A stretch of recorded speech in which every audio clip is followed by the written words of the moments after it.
Welcome to all. I am Dr. Pushpa, Assistant Professor of Zoology, IISc DMW university सदाशिया।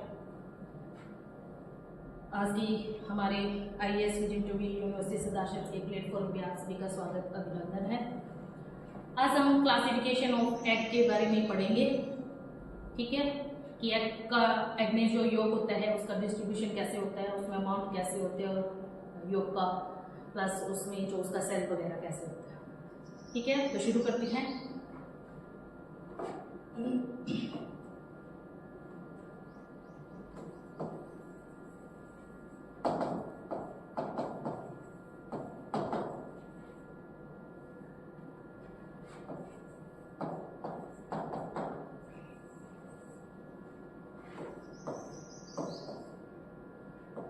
Egg को 4 भागों में classify किया गया है। पहले हम 3 भागों में है कि एग का हमने क्लासिफिकेशन जो किया है वो अमाउंट ऑफ योग के आधार पर, ठीक है, कि जो एग है उसमें योग की मात्रा कितनी है, ठीक है, कम है ज्यादा है, ठीक है, उसके आधार पर, ठीक है। फिर है अपने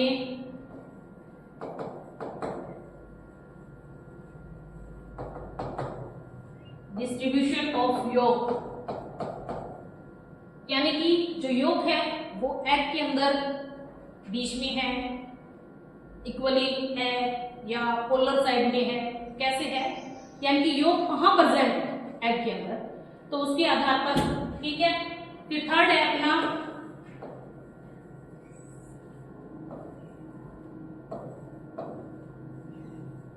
सेल, यानी कि उसके ऊपर जो कवच है कि नहीं है, उसके आधार पर हम क्लासिफाई करेंगे।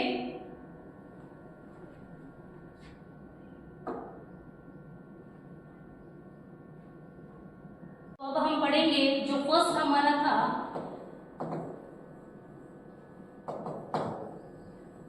एलेसिथल, ठीक है।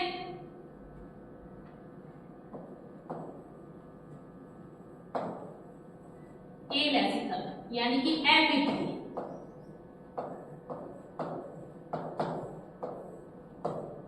यानी कि अंडे में जो पित्त की मात्रा नहीं है, ठीक है, उसके आधार पर इसका जो एग्जाम्पल है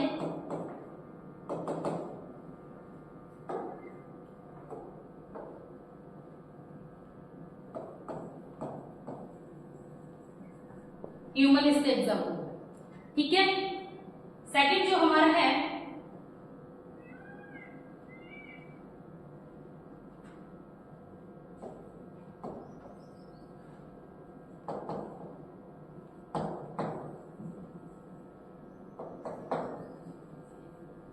माइक्रोलेसिथल, ठीक है। माइक्रोलेसिथल का मतलब क्या हो गया?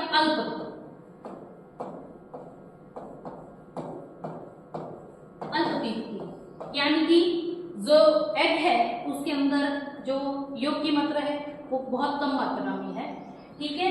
तो इसका एग्जांपल अपने पढ़ते हैं।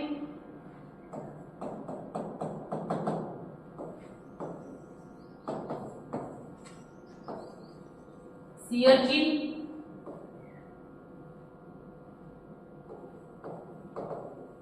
स्टारफिश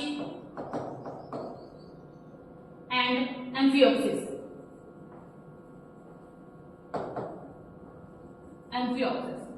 ठीक है, ये इसके एग्जांपल है माइक्रो यानी कि अल्पपित्त के, ठीक है।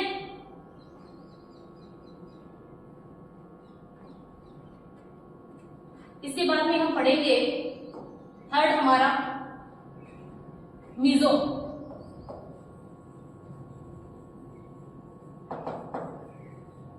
मीजोलेसिथल, ठीक है।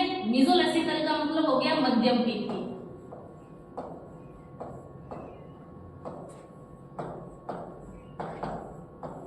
यानी कि जो एग है उसके अंदर जो योग की मात्रा है वो कैसी होगी? मॉडरेट टाइप की, मध्यम, ठीक है। तो इसका एग्जांपल अपनी है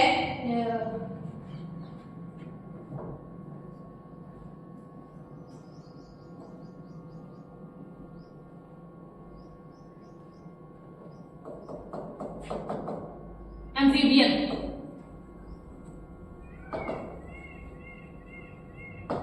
एम्फीबियंस इसका एग्जाम्पल। ठीक है,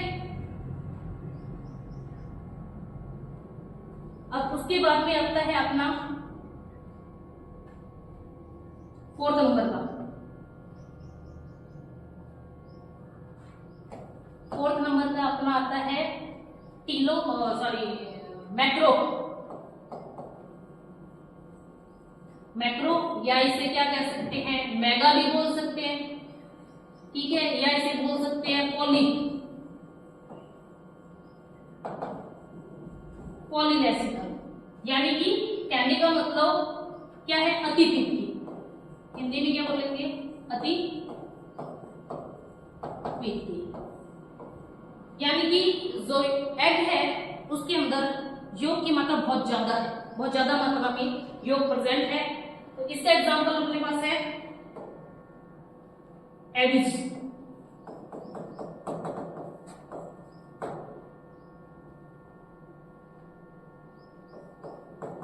एविज है, रेप्टाइल्स है। ठीक है, और ऑर्थोपोडा।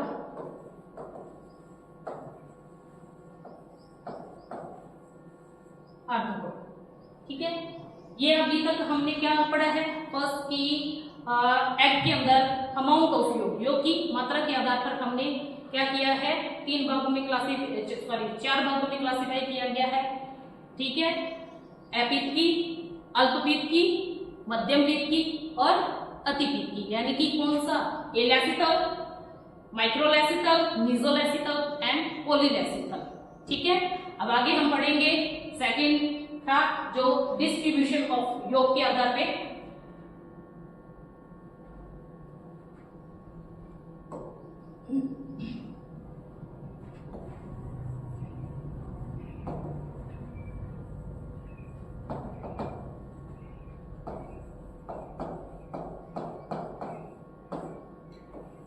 यानी कि एग के अंदर जो योग है वो कौन से पोर्शन में कहां पर उपस्थित है।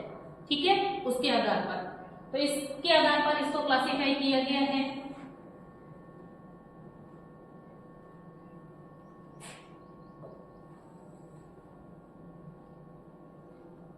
ठीक है,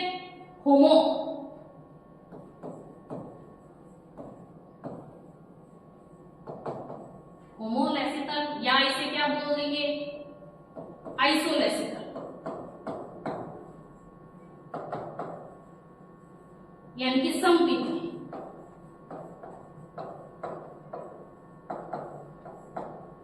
ठीक है, समपित की, यानी कि कहने का मतलब कि ये एग है और एग के अंदर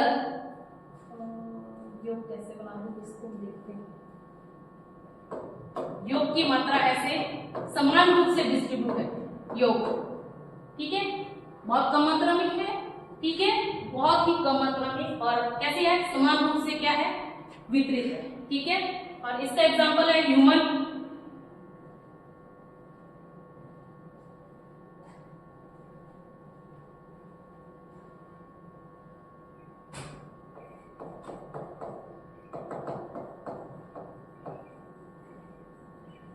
ह्यूमन आ जाएगा, साथ में इसके आ जाएगा सी अर्चिन,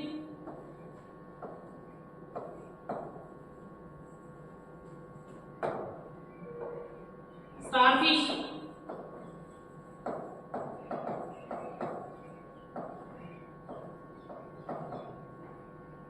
ठीक है, और एम्फियोक्सिस।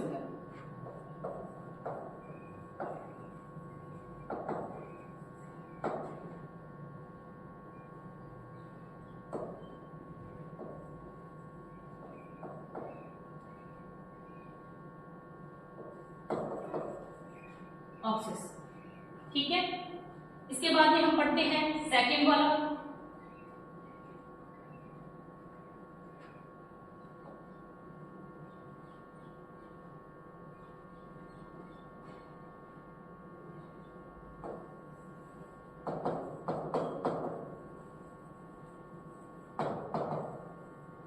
डिस्ट्रीब्यूशन के आधार पर।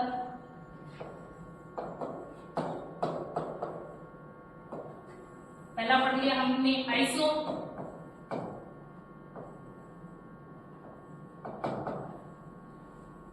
आइसोलेसिकल।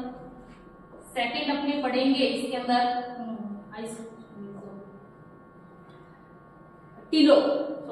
क्या है टीलोलेसिकल।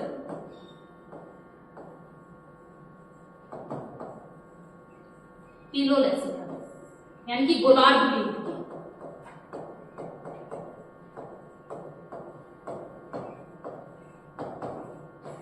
जैसा कि नाम से स्पष्ट है, गोलार्ध कीट का मतलब यानी कि योग जो है वो प्रेजेंट है। कहां पर प्रेजेंट है योग? गोलार्ध पर, यानी कि पोल पर प्रेजेंट है। यानी कि ये एग है तो यहां पर उपस्थित है।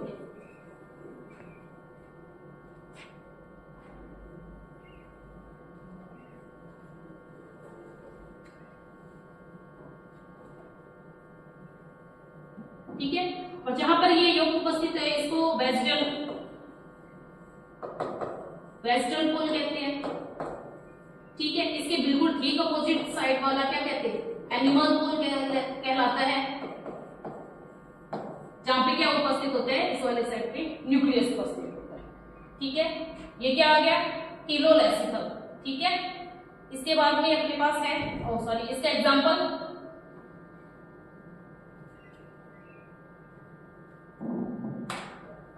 एम्फीबिया।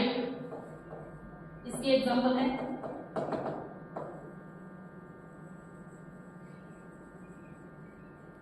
एम्फीबिया। ठीक है, अब आगे फोर्थ पढ़ेंगे अपने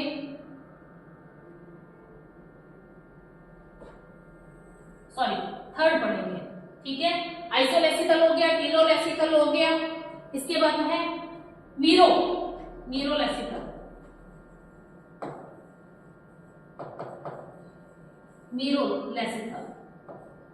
यानी कि इसमें क्या है? इसको डिस्कॉइडल भी बोलते हैं। एक्चुअली में इसको क्या बोलते हैं?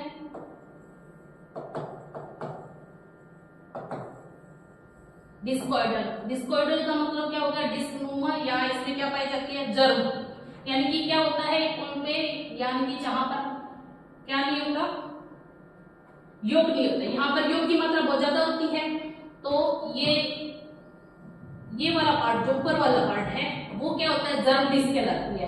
और नीचे वाला सारा का सारा भाग क्या कहलाता है? क्या होता है? योग। यानी कि बहुत अधिक मात्रा में क्या उपस्थित होता है? इसमें योग होता है। जो क्लीवेज होता है इसमें वो डिस्क नुमा पार्ट पे होता है, जहां पे यानी कि जर्म डिस्क, उसे क्या कहते हैं? Germ disc. इसलिए इसे डिस्कॉइडल टाइप का क्या कहते हैं?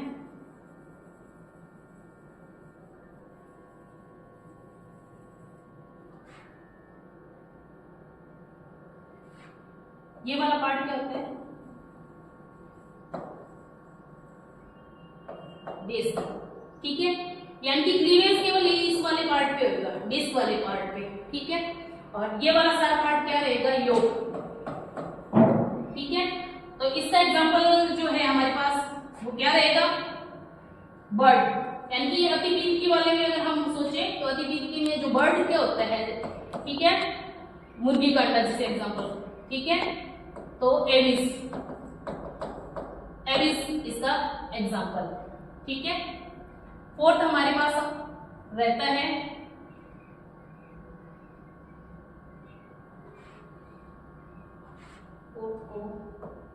यहां कर लेते हैं। फोर्थ पार्ट हमारा आएगा सेंट्रोलेसिकल।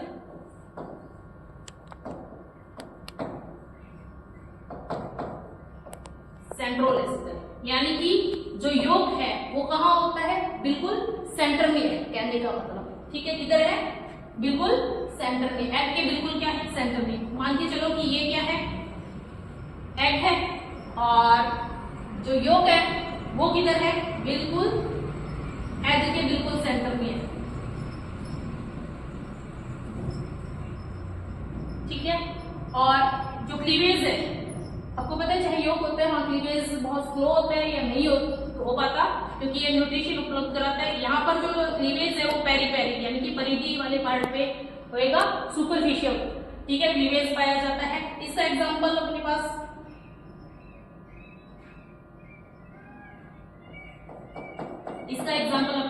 जो आर्थ्रोपोडा है,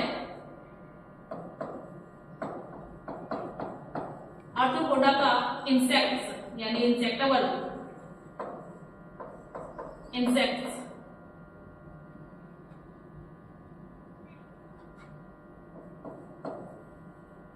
पोडा के अंदर जो इंसेक्ट है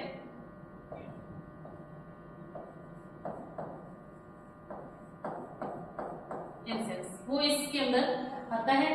ठीक है, अब अपना रह गया फोर्थ वाला पार्ट, सॉरी थर्ड पार्ट जो है कवच के, यानी कि कवच पाया जाता है कि नहीं पाया जाता, उस आधार पर जो थर्ड पार्ट था अपना क्लासिफिकेशन में, ठीक है, वो बेस्ड ऑन शेल यानी कि कवच के आधार पे क्लासिफिकेशन था। इसके आधार पर दो भागों में डिवाइड किया गया है। ठीक है, क्लेडोइक और नॉन क्लेडोइक।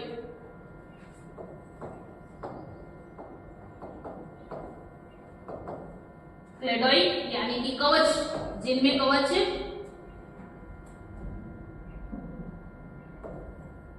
पाया जाता है। ठीक है,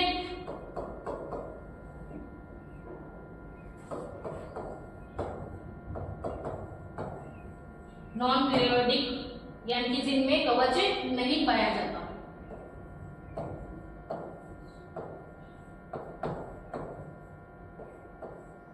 जिनमें कवच नहीं पाया जाता यानी कि जिनमें कवच पाया जाता है, वो इनके एग्जाम्पल क्या होंगे?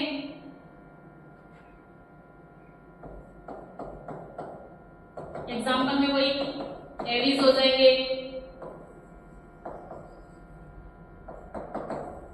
रेप्टाइल्स हो जाएंगे और प्रोटोथीरियम्स भी हो जाएंगे। प्रोटोथीरियम्स भी, ठीक है। और जो कवचहीन है उनमें एग्जाम्पल क्या हो जाएगा? ह्यूमन का, ह्यूमन का। ठीक है, तो आज हमने अपने लेक्चर में क्या पढ़ा है? क्लासिफिकेशन ऑफ एग, जिसमें योग की मात्रा के आधार पर योग का डिस्ट्रीब्यूशन कैसे है एग के अंदर, उसके आधार पर, और उसमें कवच पाया जाता है कि नहीं पाया जाता, इसके आधार पर हमने 3 भागों में क्लासिफिकेशन जो था वो पढ़ लिया। आशा है आज का लेसन आपको अच्छे से समझ आया होगा। Thank you so much.